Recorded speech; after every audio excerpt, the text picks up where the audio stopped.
UP में 10 सीटों पर होने वाले उपचुनाव के लिए बीजेपी की तैयारी जारी है और इसके लिए बीजेपी बैठकों पर बैठकें कर रही है। शक्ति केंद्र संयोजक और मंडल अध्यक्षों के साथ रणनीति तैयार की जा रही है।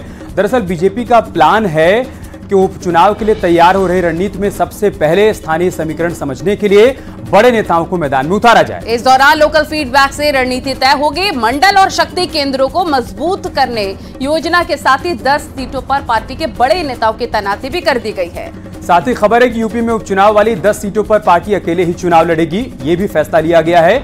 फिलहाल इस उपचुनाव में पार्टी कोई कोर कसर नहीं छोड़ना चाहती, जिससे उसे किसी भी तरह का नुकसान हो। इसी पर देखिए रिपोर्ट।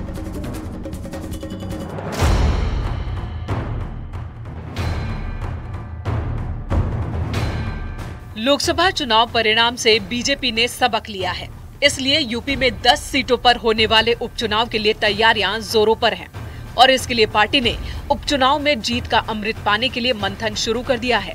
बीजेपी मंडल और शक्ति केंद्रों को मजबूत कर उपचुनाव में उतरने जा रही है। बीजेपी का प्लान है कि बड़े नेता पहले मंडल अध्यक्ष और केंद्र के संयोजकों के साथ बैठक कर स्थानीय समीकरणों को समझ रहे हैं।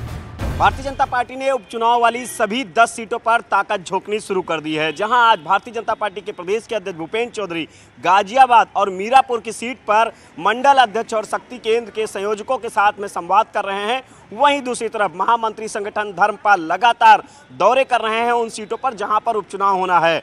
मिल्कीपुर में महामंत्री संगठन धर्मपाल ने दौरे किए और वहां पर सियासी समीकरण सेट किए।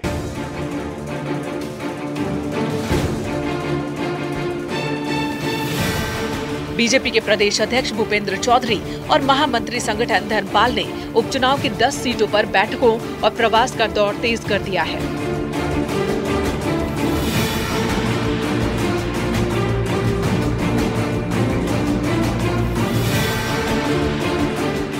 इसके तहत प्रदेश अध्यक्ष भूपेंद्र चौधरी ने गाजियाबाद और मीरापुर विधानसभा उपचुनाव की सीट पर मंडल अध्यक्ष और शक्ति केंद्र के संयोजकों के साथ बैठक की, जबकि संगठन महामंत्री धर्मपाल ने मिल्कीपुर विधानसभा में शक्ति केंद्र संयोजक और मंडल अध्यक्षों के साथ मीटिंग की। पार्टी की सोच भी है कि टिकट बांटने से पहले लोकल नेताओं की राय जरूरी है।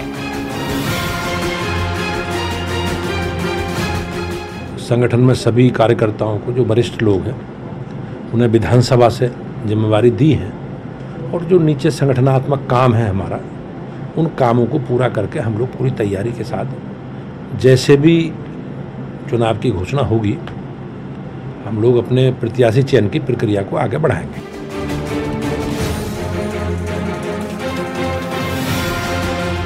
इधर बीजेपी ने उपचुनाव जीतने के लिए जो स्पेशल रणनीति तैयार की है, जिसके तहत सबसे पहले स्थानीय समीकरण को अच्छे से समझना होगा। इसके लिए मंडल अध्यक्ष और शक्ति केंद्र के संयोजकों के साथ बैठक कर लोकल फीडबैक लिया जा रहा है और इस फीडबैक के आधार पर आगामी चुनावी चक्रव्यूह तैयार किया जाएगा। बीजेपी ने उपचुनाव की सभी 10 सीटों पर मंत्रियों और भारतीय जनता पार्टी के संगठन के पदाधिकारियों की तैनाती भी कर दी है।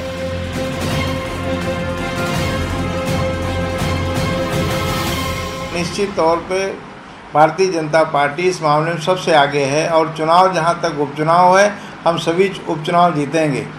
आप कहना चाहेंगे कि अभी चुनाव हुआ उसमें कुछ सीटें हारी हैं। निश्चित तौर पर हमारी सीटें जो हारी हैं वो कैंडिडेटों की वजह से हारी हैं, सरकार की वजह से नहीं हारी हैं। वहीं बीजेपी ने इस बार ये भी तय किया है कि उपचुनाव की सभी 10 सीटों पर पार्टी अकेले चुनाव लड़ेगी, जबकि साल 2022 के विधानसभा चुनाव में 2 सीट मझवा और कटेहरी सहयोगी दल निषाद पार्टी के पास थी और एक मीरापुर की सीट आरएलडी के पास थी। इस बार बीजेपी सहयोगी दलों को उपचुनाव की एक भी सीट नहीं देगी।